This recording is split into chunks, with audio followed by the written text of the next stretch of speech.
welcome back YouTubers to my WWE vlog. I am Daniel Parker and I'm here to give my review of last night's Monday Night Raw.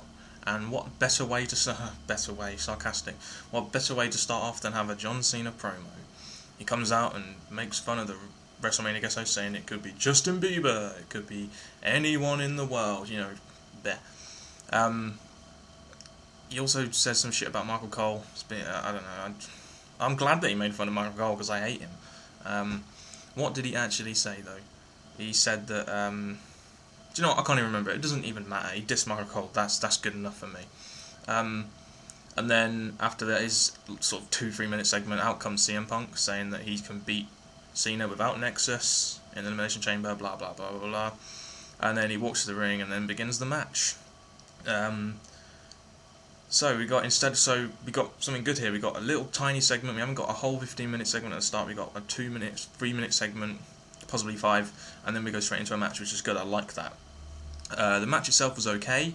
Although we've seen CM Punk and John Cena before, this match had a lot of things in it that I liked. You know, some moves and spots and stuff. And the ending itself was pretty interesting as well. We had a Nexus arm come out from underneath the ring and give CM Punk a chair. He then throws that in the ring. The referee removes the chair, and while the referee is not looking, the Nexus member gives, I don't know who it was, it looked like Joe Hennig to me, but the Nexus member gives CM Punk a wrench and he smashes John Cena on the head with it, and then hits the GTS and pins John Cena to win. So at least it was kind of a clean finish in a way, even though he cheated, as Josh Matthews protested through the night, of course, because he is the face commentator.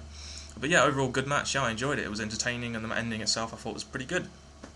So yeah, we had that match, and then all of a sudden things take a bit of a downer when Alberto Del Rio I'm not saying that because I like him. I'm just saying it that way because that's what he says. He comes out getting his usual Raw exposure time. Comes out and says my name is Alberto Del Rio, but you already know that, and all that kind of shit, and says it's his destiny. It's his destiny. No one gives a fucking shit. So then out comes Edge. He says that basically what he does is he shows Alberto Del Rio what his destiny is and continues to beat on him, which is good because I'm very glad finally someone's actually managed to beat on Alberto Del Rio finally. Especially after 2 weeks ago when Alberto Del Rio attacked Edge with the guitar. So after the beating, we get Vicky Guerrero come out. Excuse me. Shut the fuck up, Vicky. He says that, I said he because sometimes Vicky does strike me as a man. She says that on SmackDown she will officially make, although we don't know whether it is official yet, she'll make Dolph Ziggler the World Heavyweight Championship, and that she also has proof that Edge attacked Teddy Long and could lose his job. You know, what's going on there? You know, and also, please get rid of this SmackDown stuff from Raw. Announce it on SmackDown. You know, at least get all the SmackDown stuff on SmackDown and make it good, and don't preempt everything on Raw, please. You know, then I might watch SmackDown if that happens. So yeah, after that, you know, amazing revelation there by Vicky Guerrero. Excuse me. Nah, I won't bother doing it anymore. We have the Divas title match, which was now a Lumberjill match, of course, for all those who don't know out there. This is the women's version of a Lumberjack match. We've seen Eve and Natalya, and originally I wanted Natalya to win this and retain her as a title, but I had a feeling that WWE might use this match to try and put Eve over as a credible champion. And although Eve did win this match and had a very good spot in it where she went on all the Divas and knocked Maurice out, even though she didn't get hit at all, botched there by Maurice. The ending didn't really do too much to put Eve over. It was just a counter pin, and then they shake hands afterwards and at the beginning, and you know, didn't really do too much for me to put Eve over. It was just another one of those Divas matches, in my opinion. We then see Mark Henry come out, and then all of a sudden Sheamus comes out and attacks him and hits him with his axe kick thing. And that's it. Was he actually going to have a match? You know, probably not. But Sheamus attacks him, says that it deserved to be in the Elimination Chamber, fella. Oh, yeah, I can't do a very good Irish accent, but there you go. Next match we had was Daniel Bryan versus The Miz. Did anyone else notice Tava backstage? Or is it, what's he doing there still? Anyway, that's not important. This match was actually a great match in my opinion. Now, here you've got Daniel Bryan and The Miz. Now, them two, obviously they worked well in the ring together. They were NXT Rookie and Pro. Had a lot of good spots in it. a lot of good moves. Daniel Bryan and Miz, they both did excellently. Daniel Bryan, we obviously know, is a great wrestler, but Miz really held his own in that ring today with Daniel Bryan. And the Miz wins it with a skull-crushing finale. He won it cleanly, which I'm glad about. Alex Riley was on commentary, and that didn't... Oh, Alex Riley and Michael Cole. Fucking relationship made in heaven. God. But yeah, the Miz... It was a great match. Don't mistake my my sarcasm for, pessimism here, but it was actually a really good match. It really did keep me entertained and had loads of great spots in it and stuff. That was it. It was just a great match. Unfortunately, it will be forgotten for what happened later on tonight, but we'll go on to that later. Next, we had Morrison and John Morrison and R-Truth versus Nexus, which consisted of Otunga and Joe Hennig. Oh, we're finally going to see Otunga wrestle! Oh my god, I can't believe WWE are actually making him wrestle. Jeez. Especially after last week when he basically didn't wrestle at all, but still managed to win a match. In this match was supposed to be, I think, John Morrison versus R-Truth. Now, before I did my pre-Raw thoughts on Tumblr, I said I was really against this match, but I'm glad WWE changed it and made it actually a credible face-to-face versus heel-heel match. Morrison came out and really showed aggression in this match, which is really going to stick it to Vince, because Vince thinks that he can't kick enough ass to become a second babyface. Well, Vince, I think Morrison has shown that he can kick ass tonight, so make him the second babyface, please. At the end of the match, he smashes Hennig in the Joe Hennig. I'm not going to call him Michael McGillicutty. Joe Hennig is his name. I'm going to keep calling him that because Michael McGillicutty is stupid. But anyway, he does his knee kick thing to Joe Hennig in the face. There's also a really good spot in this match where John Morrison throws a running R-Truth over onto Mason Ryan, which is really good as well. And then John Morrison and R-Truth get one over for Nexus attacking them last week by beating Joe Hennig and Otunga out of the ring, which was good. It was with John Morrison and there. It was a good match. It wasn't great, but it was good. John Morrison makes many matches good, and this is the reason why I think he should be going after the title, because he really does make good matches and he can carry matches, in my opinion, with his unique style, of course. Then next we had Kali Kiss Cam. This is kind of like the equivalent of the dance contest a couple of weeks ago. No one cares. They had some person from the chaperone introducing it. I didn't mind that. That was good. It's good publicity. She mentions Triple H. We know he's going to return soon. That's great. But they do a Kali Kiss Cam. He comes out to Indian music and he can't dance. He can't work a mic. And then they do, we're not only going to have the Kiss Cam in the crowd, but we're also going to have it in the fucking backstage area. No one gives a fucking shit. Seriously. And this is the one damper on a really good Raw. The one thing that Raw could have just got rid of. And they show stuff like William Regal kissing Kurt Hawkins, I think it is, or Zack Ryder. I don't know. I can't tell the difference. Are they twins? I don't know. But it was just ridiculous. But I'm gonna stay positive because next we had the 2/21/11 promo, and there's even more clues now that it's going to be Undertaker, and we all know it's going to be Undertaker anyway. So I think WWE are trying to quash these rumours. They don't want to get the WWE universe being hyped about Sting. They want to make sure people know it's Undertaker now because they don't want people to expect Sting. So it's a good move by WWE, in my opinion. It's obviously Undertaker now. The next match we had was Randy Orton versus Sheamus. Again, it's a match between two good wrestlers, but I've seen their title matches before and they weren't very good, and this match was kind of boring. And the ending in a way was good, as Randy Orton just hits the RK out of nowhere and he's really making that move credible now, in my opinion. But it's a quick ending and it just didn't really do anything.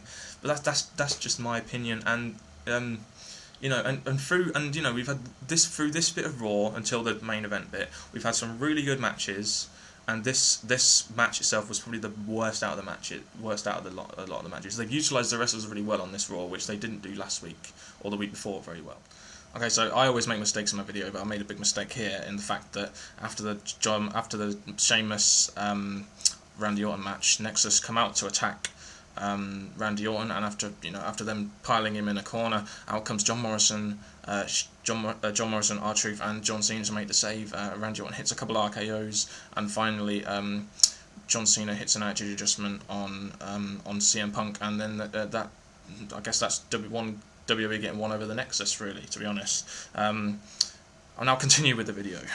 And then we got the main event, of course, which was, in my opinion, was built up really well. Before we had the picture of a woman stepping out of a car, which I kind of thought was bullshit, because we all knew it was going to be, oh no, I'm not going to say who it was, I'm going to save that. But we had the lights dimming, the lights going off, and then about a minute of silence, and then all of a sudden the lights turn on, and it's The Rock's music. And I knew it was going to be Rock, but I still really enjoyed seeing him again. He comes out, and the crowd are obviously going wild. The great build-up for him, and he comes down to the ring, and we all know Rock works a mic brilliantly. He comes on and he says that he's back home in WWE, that he won't leave WWE. But he will after WrestleMania, of course. But he's got to give the fans a bit of hope. He also manages to really diss a couple of people. He managed to diss Michael Cole, which I'm also again glad about. He's been dissed 2 times in one night, which is fantastic. And The Rock really did take it to Michael Cole very well. As the Raw GM interrupted The Rock, he basically just told him not to go over there, else he's going to kick his candy ass. Oh yeah, but he said ass a lot of times in the PG era, which is fantastic. I'm so glad he's breaking this whole PG era thing to say ass, a couple of times on TV. He's now revealed as the guest host of WrestleMania, but also he kind of hinted to a John Cena match. He said that he's one person who he wants to meet face to face, and that is John Cena.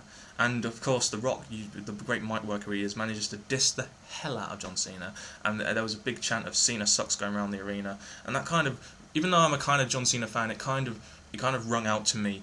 It was good. I mean, I'd rather hear Rock than Cena. Just because he's better, and he's better on the mic, and he proved tonight why he is better on the mic than anyone else in WWE, possibly in the whole of WWE history. Like I said, he totally disses Michael Cole, and it really was a great ending to Raw. I mean, we didn't see Vince McMahon, which disappointed me slightly, but more than made up for the fact that The Rock come out. This segment was about a 20-minute segment, or I don't know, it took up a lot of time. But it was really good to see Rock back and him working a mic again. And in my opinion, even though Raw was already good, this really did improve it. Although to me, it didn't really tell. Although The Rock coming out didn't really tell us, it kind of confused me a little bit what he's going to do. Is he going to host WrestleMania? Is he going to have a match? If he does have a match against John Cena, then I'm definitely going to watch WrestleMania, and that is main event quality that is going to bring buyers in, definitely.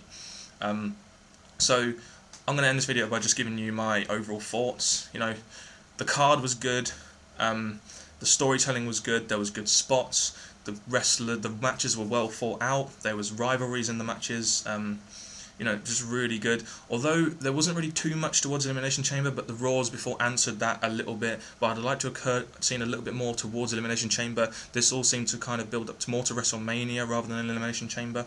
Although they did have the Elimination Chamber people fighting in matches. But yeah, I mean, of course, like I said, it was a great Raw. I'd give it 9 or possibly a 10 out of 10, maybe just because Rock was there as well, and the matches were great.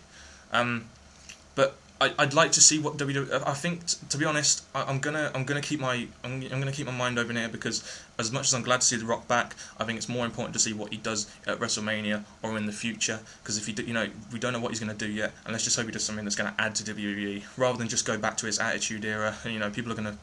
If the WWE do something for the WWE to want their fans to go back to the Attitude Era, that's going to be bad, because that doesn't mean it means they're staying in the past, they're not moving on, and that really is what they should be moving on. If they have a match of WrestleMania between Rock and John Cena, are they going to put John Cena over so they can move on, or are they going to put Rock over? We don't know. So yeah, a great Raw, and you can obviously tell by my enthusiasm that this Raw was great. I actually missed Raw live. I watched it on YouTube, and the difference between watching SmackDown and Raw on YouTube is that I didn't skip any bit of Raw because it was entertaining. And I'm just gonna leave it there, because Raw was great, and I'm gonna give it a 10 out of 10. Please don't be afraid. What did you guys think of Raw? Put your comments in the comment section below. Put your thoughts on Rock being the WrestleMania guest host, and John Cena and the matches and everything. You can catch me on Twitter at Daniel_Parkin, and also at Tumblr. I've just put my Raw review blog at Daniel Parkin. And thank you for watching this episode of Dan's WWE vlog, and I will see you next time. Goodbye.